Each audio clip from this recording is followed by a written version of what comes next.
It explains India's fight and why it's unprecedented. Unprecedented since the pandemic broke out last year worldwide. Look at the spike as far as the US is concerned. October 30th, 2020, recording in excess of 1 lakh cases. Took them 70 days. Took them 70 days to reach the 3 lakh cases per day mark.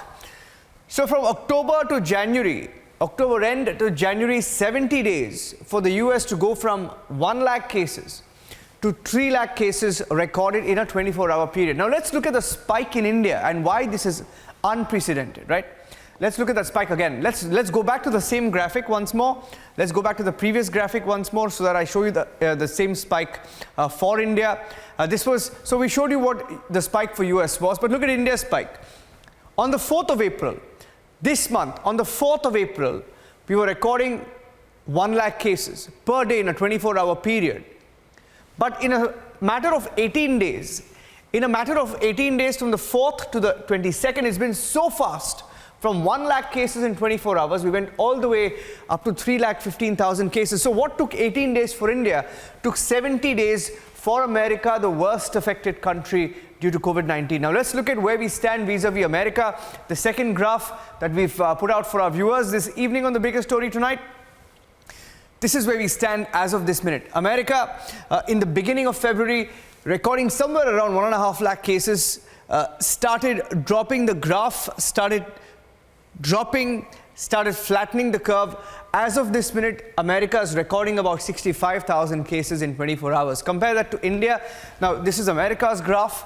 And in India, around the same period from February to April, let's look at the graph. From February to April, we were at around 11,600 cases on the 7th of February. In a 24-hour period, that's how little we were recording.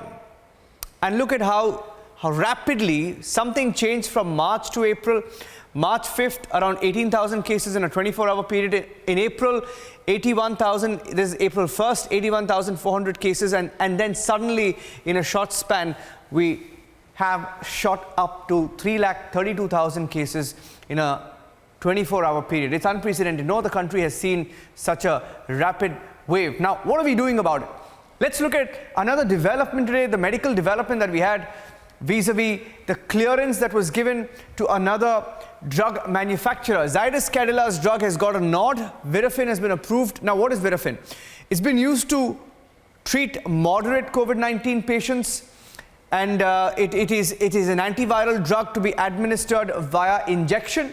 Now, why is it being looked at closely in the second wave? It is significant. Now, Zydus claims that this drug, Virafin, has shown significant improvement soon after the first dose. Now, how soon? Zydus claims, and let's go to the next slide so that we show you what they claim. Zydus claims that 91.15%, that's over 91% of patients, were COVID negative in 7 days in mild cases. 91.1% of cases turn negative in 7 days, which is very significant in the situation that India finds itself in.